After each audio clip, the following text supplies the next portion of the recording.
Good evening, everyone. Welcome to our channel. I'm here today with Professor Abdullah Alkhaleel to discuss the last massacre which happened in Bondi Beach in Sydney. Professor Abdullah Alkhaleel is maybe the best to discuss this matter due to the fact that he's been living in Australia for a long time, and he's one of the best experts to discuss the subject. The reason that we are here today, that we both actually are very frustrated with the reaction of the media and the professionals or the officials in Australia toward the problem. We can't see anyone who's really pointing at the core of the problem. Of course, Professor Abdullah Alkhaleel is had his education 100% in Arabic. So I will be helping him to some extent in summarizing his ideas in English. So we can start, and please, Professor Abdullah, what do you think about the incidents in the first place and how you feel about it? I must introduce the real views for your audience, Doctor. Thank you first for having me. And this introduction is to emphasize a huge difference between the reality and the false views. The reality is Islam has one view, has one law, has one explanation to Quran, has one book, one explanation to Quran. And this is the real Islam. Prophet Muhammad, peace upon him, God gave him Quran. He taught this Quran to his companions. It came as chapters, and that to ease introducing this Quran to his companions, to teach them. He taught them this Quran. He explained every single word of this book. And he told them what is the meaning of each phrase. Because this book, it is very summarized. This book, it is not extended. It's not extracted. Because it's been designed by God. So it is going to fulfill the all needs of a full nation for a full empire for a long time. And the only one who has the authority to explain this Quran and to extract the information from it is the Prophet Muhammad himself. And that's directed by Allah himself. He gave it to him, and Prophet Muhammad sallallahu alaihi wasallam is explain it to his companions. His companions took that explanation, which is very big, huge.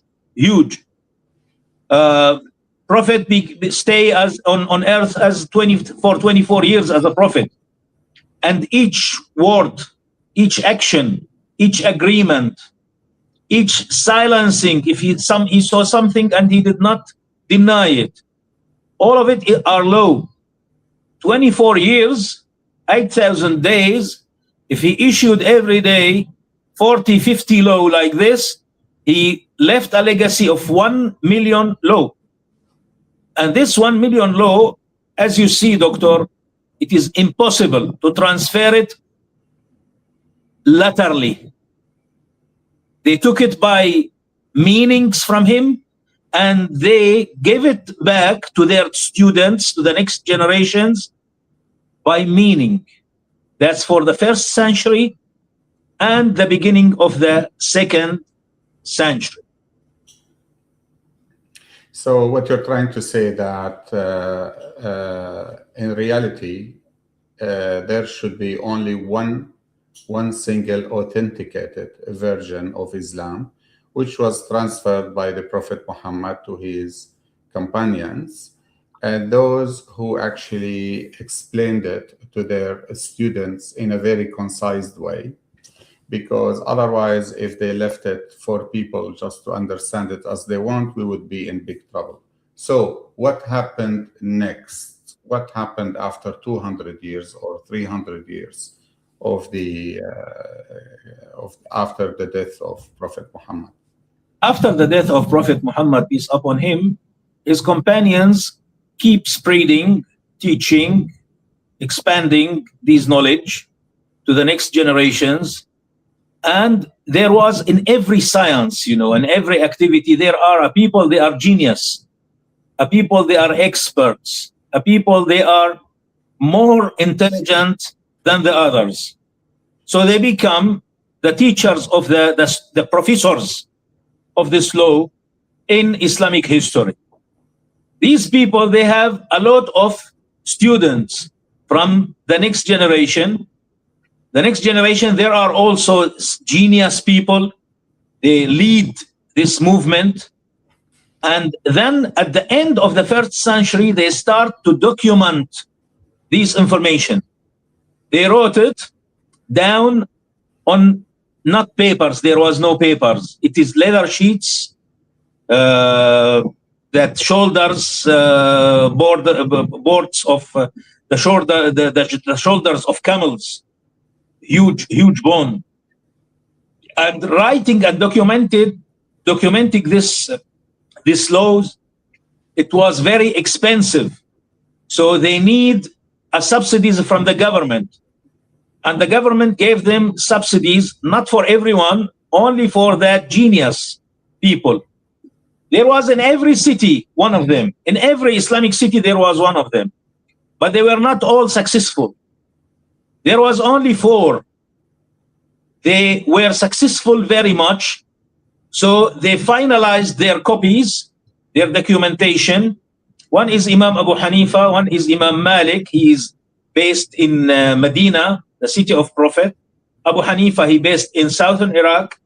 Imam Shafi'i, he based in Egypt. And Imam Ahmad, he based in Baghdad.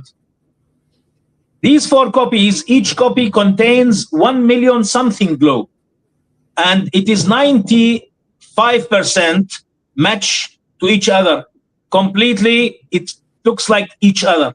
But the formation of words, it's a little bit different. And there are some few differences in a very small details. And that differences not making any concern for any of the scholars and their students.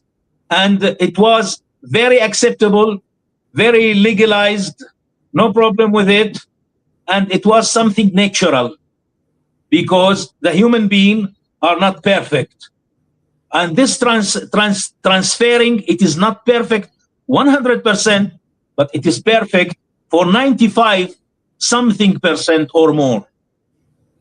Okay, so after that, we had 4 imams who took the lead in transferring this knowledge, the knowledge about the religion, to people. And those 4 imams nearly agreed up to 95% with most of their jobs. Of course, with some differences here and there, but those were not concerning and would not really make any difference between them. Yeah, go ahead. And after this documenting, it was a documenting era.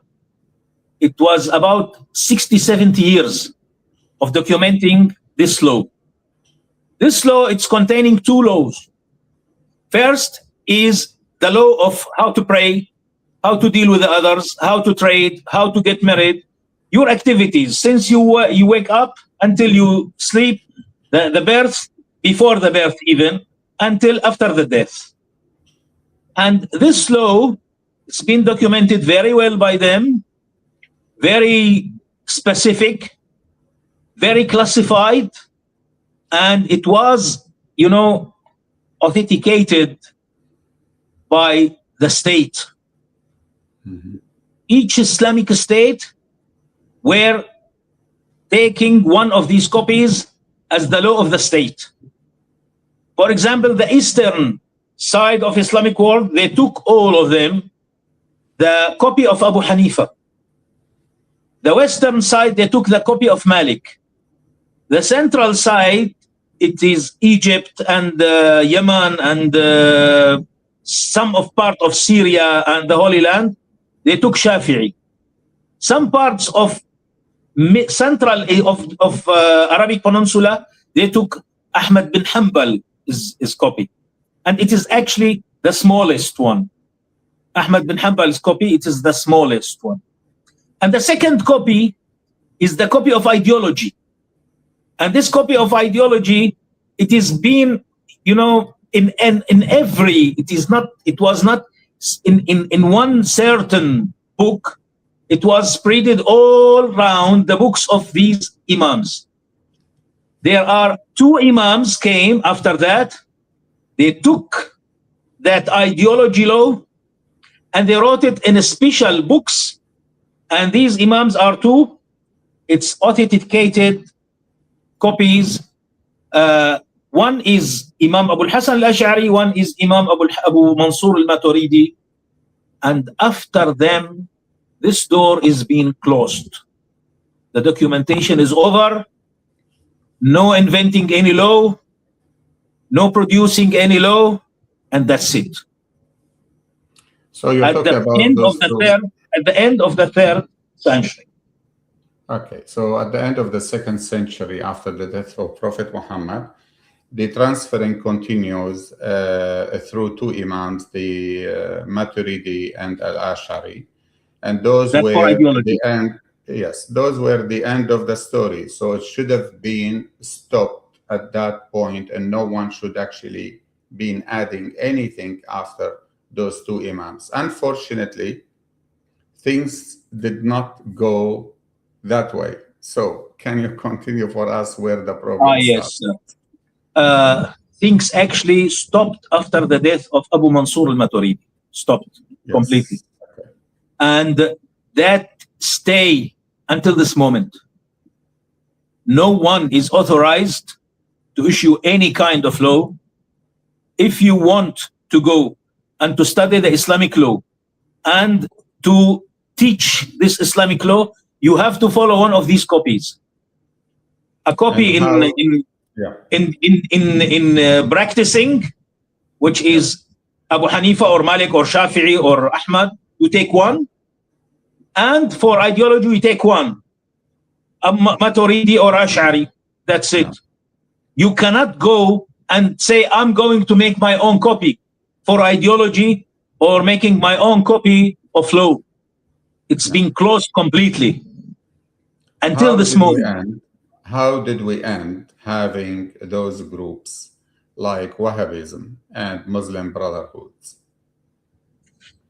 The English people, they led the three crusaders campaigns against Islamic world. And these three campaigns, two of them failed catastrophically. The third one, it was successful military. So they want to stop Muslims from regathering each other and fight back. How to do this? It is by changing their religion, their cultural, their idea. They went to a very old books for one rebel sheikh. He died in prison. No one is recognizing him. His name is Ibn Taymiyyah. This Ibn Taymiyyah, his legacy, it is banned from all around the Islamic world. All of it. And been destroyed. But copies of his books been, stored some way in the universities or in the libraries of the universities of Europe. This man, he suggested this. He said we should go to the speech of the Prophet and explain Quran by helping of the speech of the Prophet and avoiding going to that copies of these four imams. Mm-hmm. Because we can produce laws from the phrase, the exact phrase of the Prophet. This exact phrases, exact literally words of Prophet Actually, it is all doubtful according to the whole Islamic scholars, and it is not authenticated by all of them, except 200 speech only, because these 200 speech are just being transferred by a huge group to the huge group to huge group to huge group, and all of it, it's undeniable, because all of them, all of the informations, the explanations of these 200 speech are just accounted by all ulama, recognized by all ulama, by all scholars. But this man, he suggested we should avoid all this, go back to the book, explain the book by the speech of Prophet, and if we did not find the speech of Prophet, we go to the speech of Sahaba. And if we do not find the speech of Sahaba, we can, produce it by thinking, by trying to invent it, trying استنتاج بالعربي شو يعني؟ استنتاج conclusions. Concluded from the phrases of Quran and the speech of Prophet. I just want to tell you, this speech of Prophet, it's been documented very late. And it was a side documentary process just to protect this speech from being eliminated. Because it is very little. It's only 4,000 hadith. And all of them are very doubtful. Muslim, Bukhari,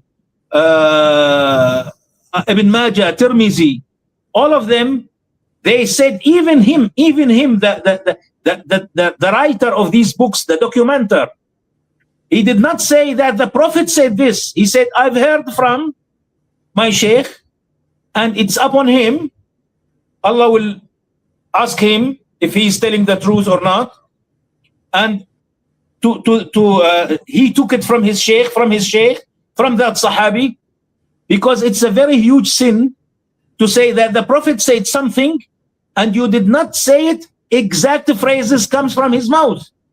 Exact, laterally how it is coming from his mouth. And it is likely to be impossible, because even these 4,000 hadith, it is all have something being repeated.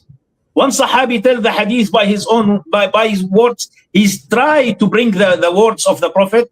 The other one tried to bring the exact words of Prophet. And there are a series of transferers. And these transferers, all of them, they can make mistakes. So that's why all our sheikhs are not going, they banned us from going to the book of hadith or to Quran or to the explanation of Quran. So how to go to the books of history and to try to bring glow by the books from the books of history? It is completely banned. No one goes to there and they try to conclude any kind of any rule from these phrases. It's been closed since the end of the 3rd century. They said, no, we can't do this, and they opened this door by the help of man. His name is Jamaluddin Afghani. Okay, so here I just want to clarify a few points, not to miss those important points. So this hadith or speech of the Prophet was written between 200 to 300 years after the death of Prophet Muhammad, correct?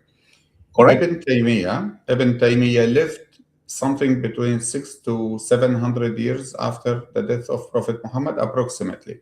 Exactly. So this hadith, this speech of the Prophet is doubtful. No one is 100% sure about it. What this rebellion, Ibn Taymiyyah, did is to change the whole way that Muslims should understand Islam. And he said, no, the Prophet, we have here a speech, which is actually very doubtful. This speech should be the main concept to explain Quran, not those 4 imams which we talked about before. So, and he was considered a very bad person, and he actually died in jail. and all his books were burnt, and but some books leaked somewhere. And as you started your speech, when Wahhabism came, it was supported by the British in the north of Arabia, or now Saudi Arabia.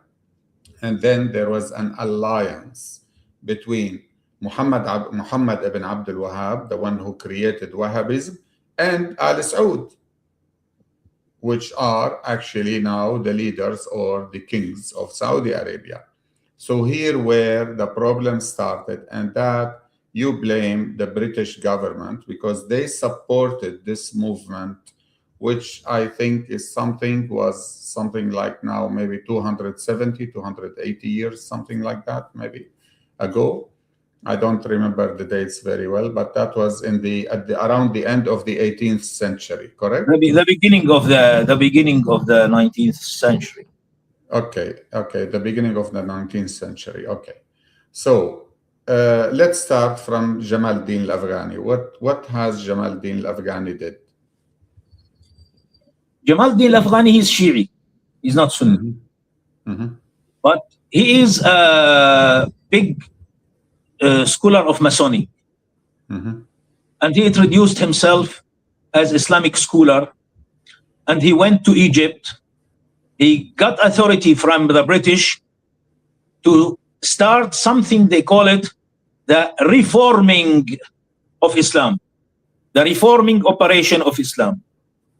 This reforming operation, it is counted on one thing: throw all the legacy of Islamic law, Islamic ideology, going back to the book, going back to the speech, and to try to conclude a new ideology, a new law by different ways.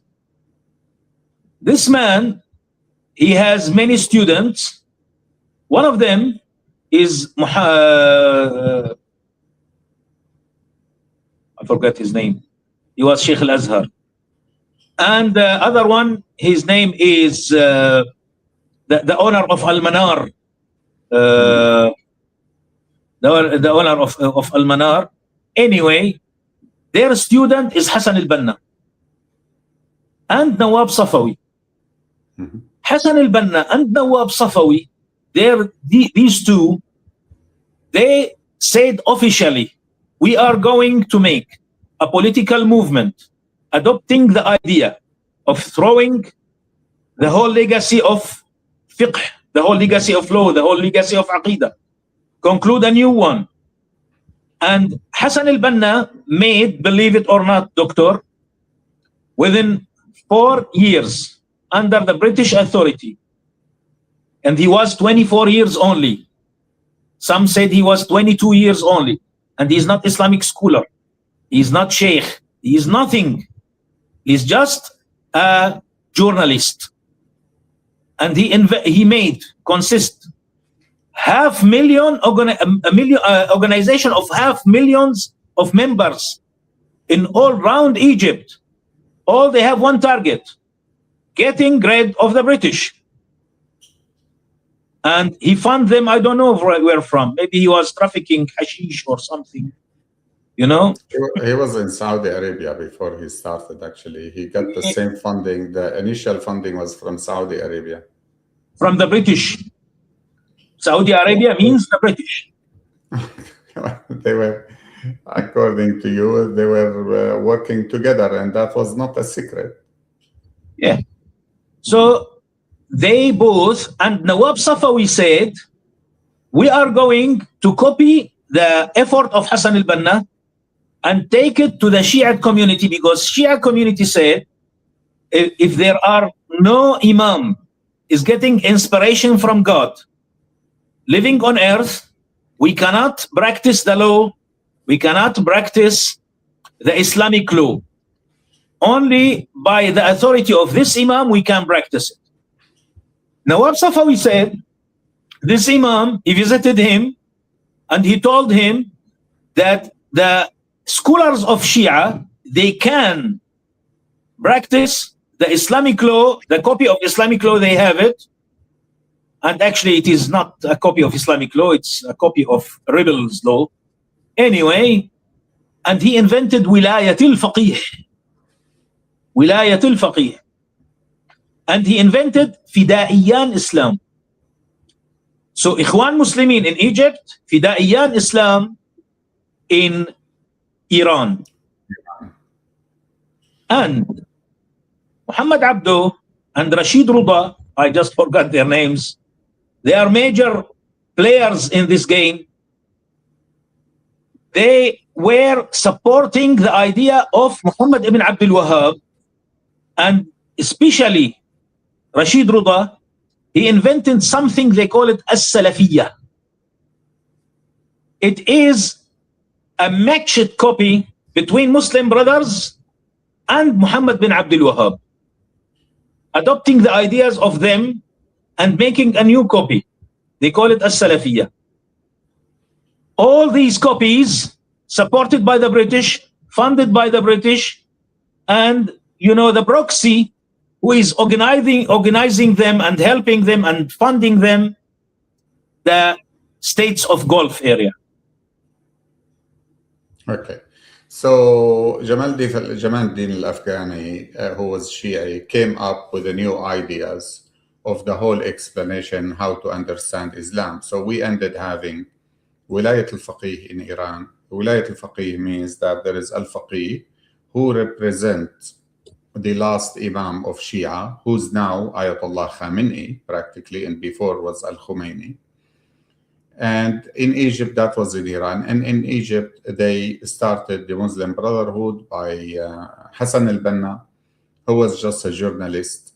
And from here, with the idea of Muhammad Abdo, and Rashid Ruda.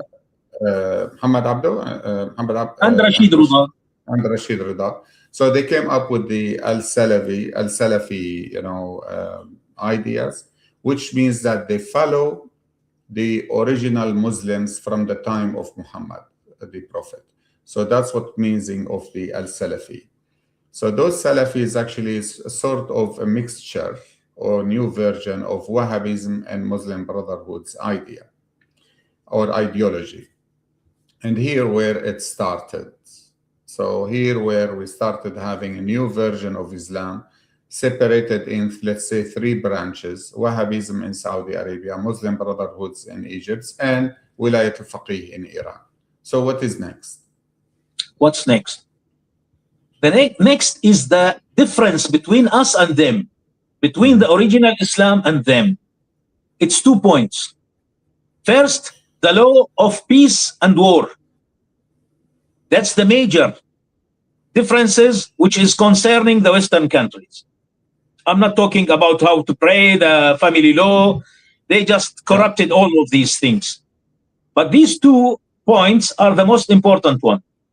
The law of peace and war. It is totally different between us and them. I was just for a few moments in the rooms of TikTok of four Muslim brothers. They were trying, the spokesman, he was trying to invent, to conclude a law for peace and war from the history of the Prophet, from the history of the Prophet. And the history, it's not something you can count in, and not acceptable by any kind of any way, any measurement of Islamic studying. They go and they make a new law for war and peace. This new law, it is just, you can symbolize it. You are with Muslim brothers, you are their friend, you are safe, your life is safe, your money is safe, we can't launch war against you. You are not with them, you are an enemy, we can kill you, we can take your money, we can persecute you, we can take your rights, we can do whatever we want. The Salafiyat have the same, Wilayat al-Faqih, they have the same. And the second thing, they go to the prophecies. The prophecies about, according to our copy, it will never mandate any kind of orders. A prophecy is a prophecy. You read it, and when it happened, that's it. The prophet was telling the truth. We celebrate that this prophecy has been achieved. That's all. Nothing to do, nothing, no law, no orders. But they are part of Jewish people, that very extremist Jewish. They took the prophecies in their book as an order. You must achieve the prophecy. You must do it. You must bring it to life. They had the same idea. And you know that there are a link between them, the British, the very good proxy, the British. They had the same idea. In Quran, وَلَقَدْ كَتَبْنَا فِي الزَّبُورِ مِنْ بَعْدِ الذِّكْرِ أَنَّ الْأَرْضَ يَرِثُهَا عِبَادِيَ الصَّالِحُونَ. There are a prophecy in Quran that Islam will conclude the whole world. Every single man on earth, one day, they will become Muslims. But this prophecy is not mandating anything to Muslims. They said, no, we must achieve this legacy, this prophecy, and we must prepare ourselves to conquer the whole world by every way, by every possible option. And they said there are priorities in conquering. The first thing is conquering the Islamic society. Their priority is to eliminate us, the original scholars, the original copies of Islam. Eliminate us by killing us or changing our ideology or muting us so no one can listen to us or hear us. And the British actually supported these three choices. They gave them the chance to go to the media. If you gonna open the Google, ask any Islamic question, you will find many answers, all of them by sites of Salafiyat or Ikhwan. You will never find an answer by scholars like me. You will never find it, because we've been muted by the intelligence, Western intelligence, so we cannot spread our peaceful, our correct views of Islam to the public.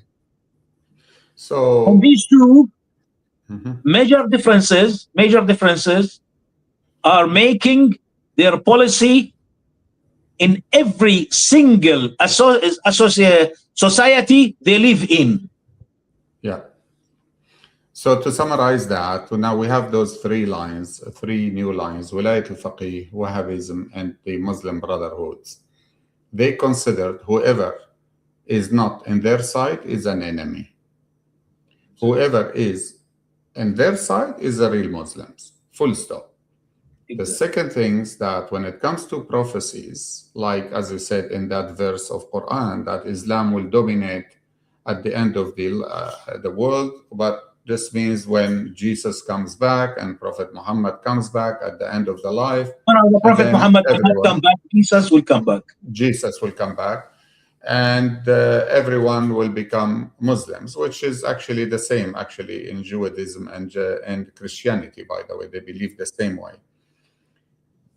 Those three lines or those three groups believed that it was their duty to make that happen, while originally Muslims believed it as just a prophecy. It happens when it happens, and under or by the wish of the God. So this meant that those people or those three lines would establish organizations wherever they are to make that happen. And here where they started infiltrating among their own people and the other societies all over the world including in Australia. And unfortunately, we believe that especially the British governments all over the years was actually supporting them, allowing them to expand, giving them facilities, while people like you were muted, were excluded, and now they nearly have no voice at all. So here we come to the core of the problem.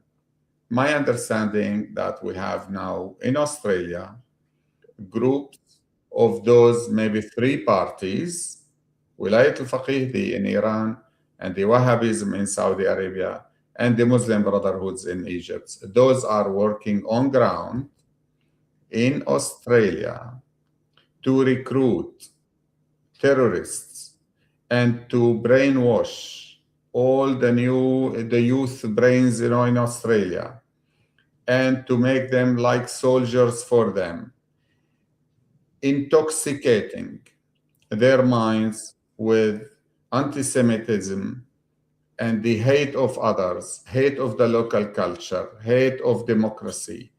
And here where the problem starts. So now I would like you to explain to us, because here we came to the problem, to explain to us how those groups works on ground in Australia to achieve the prophecy.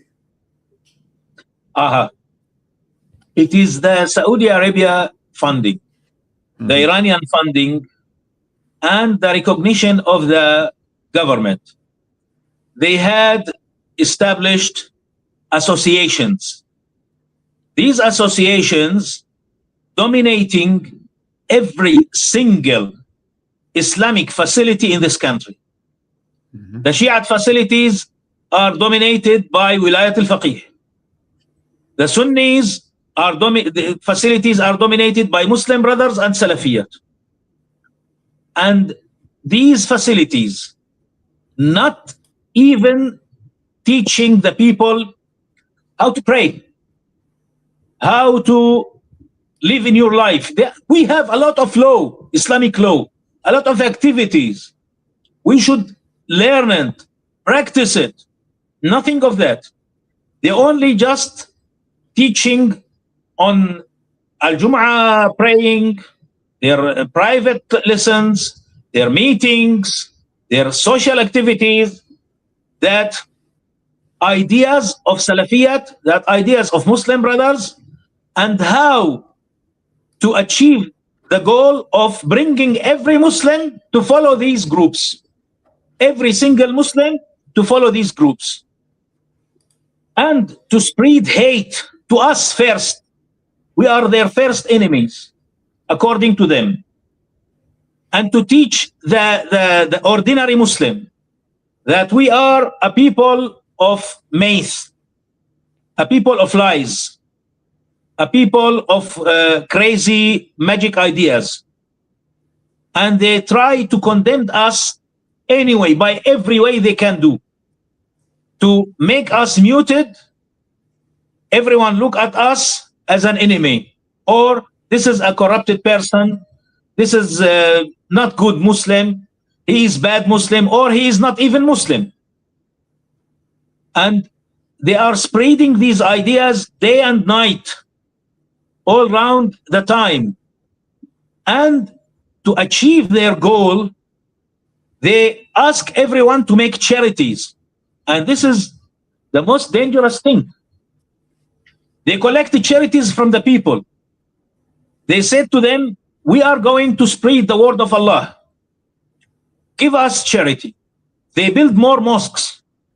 They educated more young boys. And they put them on that mosques, in leadership of that mosques, to teach more, to spread more of these poisons.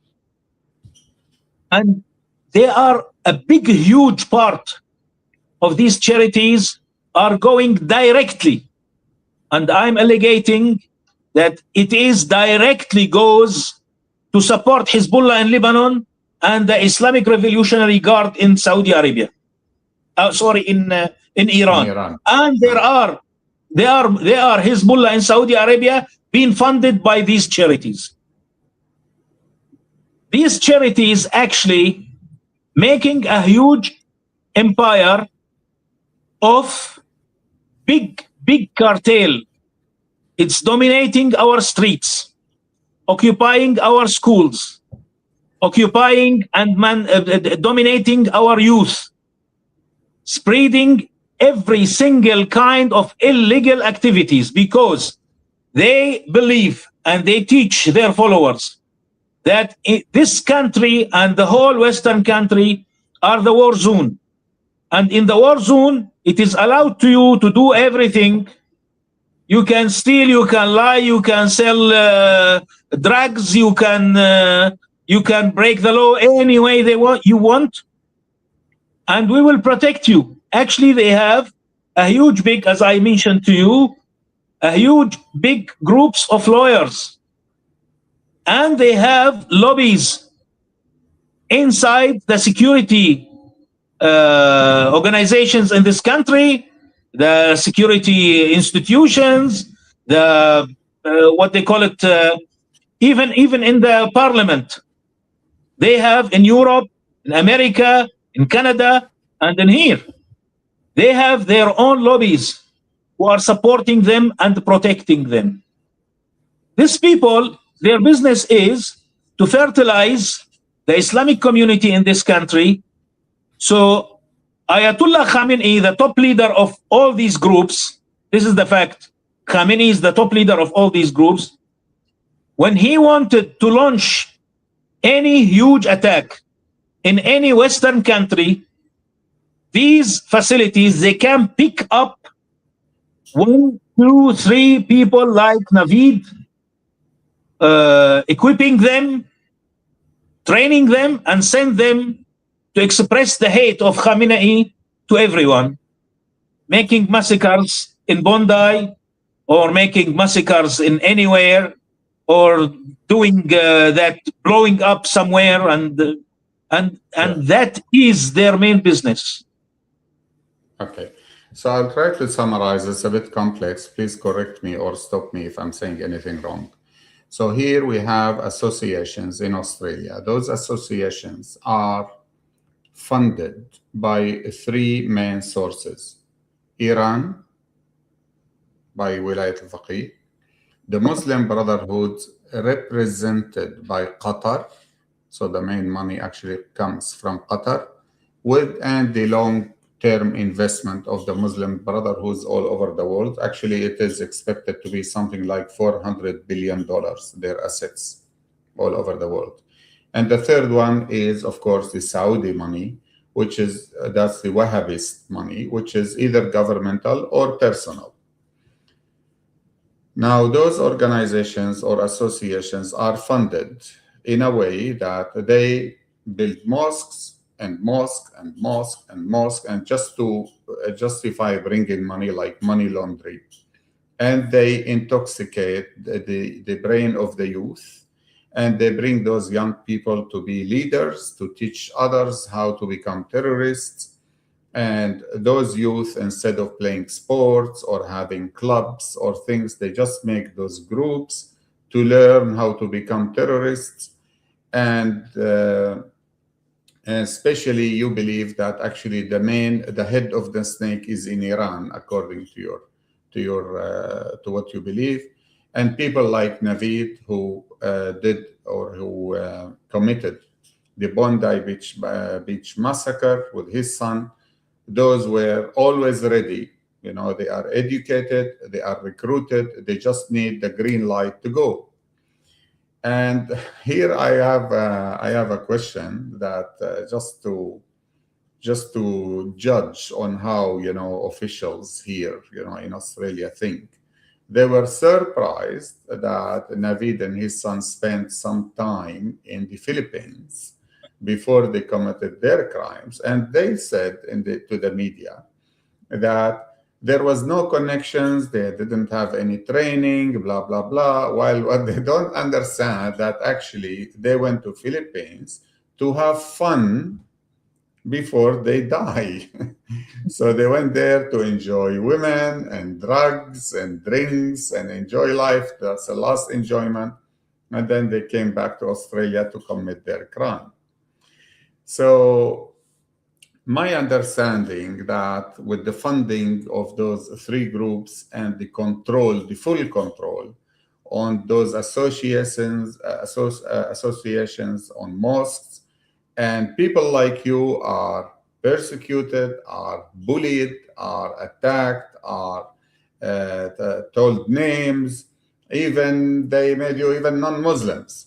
So people like you are not heard, have no power at all, on grounds, and they didn't exist anymore. While they are controlling the street in Australia, and full control. They have lawyers, they have money, they have maybe even banks. We don't know. They are ready to spend. They have banks. They have banks. They are ready to spend billions of dollars to make those youth and those people more extremists and more terrorists. But they never actually put any money to improve their situation, to improve education, to make sport clubs, to make meeting between social clubs. No social life. Nothing. No, young girls don't see young boys. Marriage is organized. Even those, they may never see each other even. So they are living back in history with a mentality of Stone Age. And they are just creating those groups of terrorists. And unfortunately, that's my personal opinion, that since the creation of ISIS when ISIS actually ruled the game in Syria and Iraq in 2014, many Australians, many women and men went to join them. But no one knows why. No one takes an action. Because these associations are recruiting these guys, these girls, and they took them to the heaven in ISIS, in Iraq and Syria, and they send them to death. And these people, they just believe that if they've been killed by the Syrian people, actually they did not attack the Americans or anyone. They attack us. Yes. They killed mainly us, Sunnis in Iraq and Syria. They killed us. They said we are not anymore Muslims. We are infidels. We must be eliminated. And they killed us first. And they told them that if one of them has been killed or died while fighting us, he's going to heaven. All his sins will be abolished and he will go direct to heaven, even if he blow up himself. They change the law. They make suicide is a kind of, it is condemned 100% by Islam. 100%. If you commit suicide for any reason, you will go to hell. No choice, no chance. They commit suicide. They said, you killing yourself. You are going to heaven now. You kill yourself. You go now to heaven. Just kill Sunnis. Just kill Sunnis. Us. Ash'ari, Maturidi. Kill us. Kill Sufis. Kill us. And these ideas, it's been spreaded by people. They are very well known here in Australia, by the community, by the security organizations, the authorities. They know them. They did not touch them. 4 brothers from here, from family here in Sydney. 4 brothers, 22, 20, 18, 16, they went to Syria, they all died. And who recruited them? They are now driving 4-wheel drives, luxury cars, living in big villas, having a big accounts in the bank, and they have their own mosque. And when they come to make speech, Jum'ah or something, they come just like kings, like kings. And they start to speak just like, you know how the King Charles, he just makes speech? Just like King Charles. And they are very arrogant. And they are having 2, 3 wives. No one is coming to them. No one is just asking them, where did you bring this money from? What you have done? So that's why I'm telling everyone in Australia from your channel, we need a royal commission to investigate every single Islamic association in this country, every single Islamic facility, every single Islamic leader of any association or man in charge of any association in this country, charity or education or worshipping, and they must investigate every single dollar they had it, where they take it, where they spend it, because they are now with no control completely, no watching dog. No one is just knowing what they are doing, no questioning.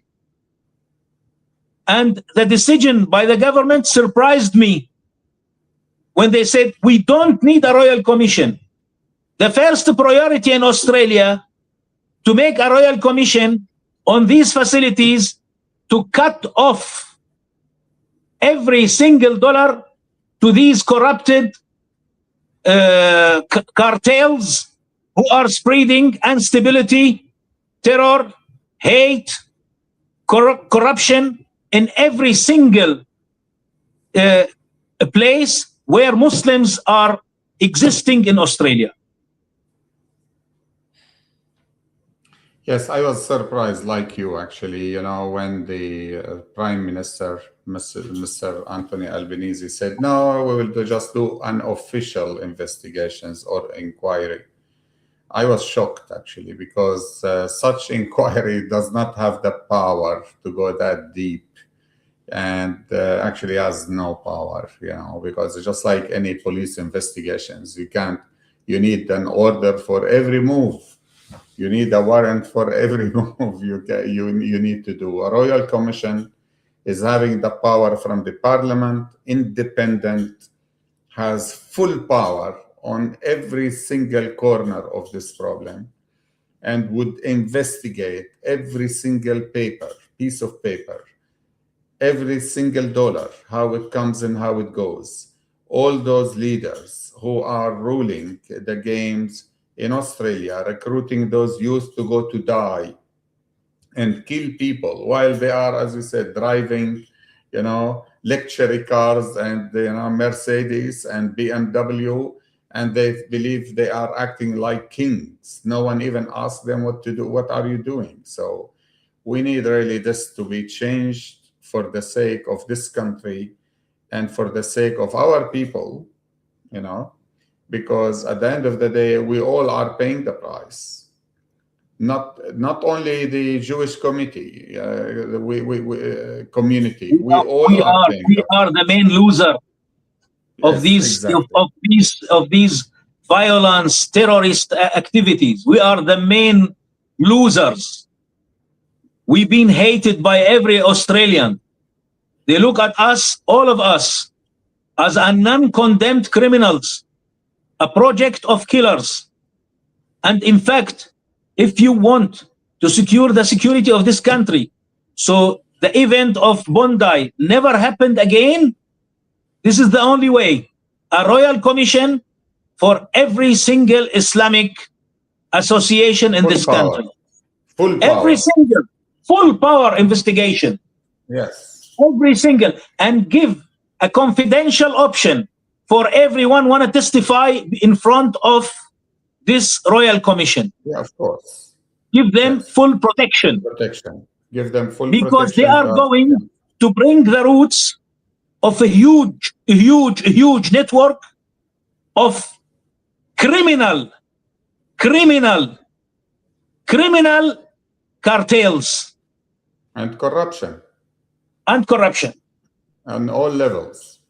Yes. All levels. Yes. In all levels. We don't know who's poisoning the life involved. of this country. We don't know who's involved till we have a royal commission. It's not only Muslims. It's not only Salafiyat. It's not only Ikhwan. It's not only Wilayat al-Faqih. There are a lot of people who are cooperating with them. They are not even Muslims. Yes, of course, because they make money. That's what corruption is about. Yes. That's what corruption is about. Okay, Professor Abdullah, we spent nearly 1 hour. Actually, I think we covered all points very, very well. And that's the demand of this interview. And we'll try to spread our voice without a royal commission as soon as possible, urgently to be established in Australia. We all are going to hell. More trouble, more terrorism, more killing, more hatred. And we are actually, people like me and you, people who are speaking Arabic especially, we are the main losers. Unfortunately, we are the main losers. The crimes of this cartel, it is escalating very quickly. I noticed since 2015 till now, it's escalating 300, 400, 500% in every single corner. You cannot, in the areas of Western Sydney, open a business without paying a protection fees to them. Mafia. You have to pay them ransom to allow you to have business. Exactly. So they are mafia now. Yes, they are very strong. They are like an octopus. They have legs everywhere, legs and hands everywhere, eyes everywhere. So yeah, it's already spreading like cancer. Exactly. It is spreading like cancer. Yeah. So if we don't take an action as soon as possible, it could be too late later. Because as I said, ISIS happened 12 years back and they did nothing. They did nothing. They allow hatred speech against Jews. They want to exterminate the Jews in the land of Israel. They want to kill every Jew all over the world, and they allow them in the middle of the street. You know, they demonstrate, they raise the voice loud, and then they get surprised. Oh, why do we have anti-Semitic, actions in Australia? You are allowing them. You're not taking an action. And actually, I heard the story that in one meeting in a hall in Melbourne, there were, let's say maybe a few hundreds of people inside, 200-300 people, and they were chanting and waving the flags of ISIS inside the hall. So one guy called the police. He said, "Come see what's happening." He said, "Where is it happening?" He said, "Inside the hall, blah, blah." He said, "Okay, if they are inside the hall, we cannot do anything. But if they go out, let us know." Yeah. Come on, man. Come on. That's a joke. Yeah. That's a joke. So inside the hall, it's okay. Wait them till they go out. That's really a joke. Seriously, those people, they don't want to act. They have no idea how serious it is. The last demand is the government should adopt a program to de-radicalize the people who are following these ideas. Of course. They are allowed. Their brain has been washed and they need to be fixed. It's not by sending them to psychiatrists or sending them to jail. They should send them to us so we can de-radicalize their brains. Exactly. De-radicalization is a big mission.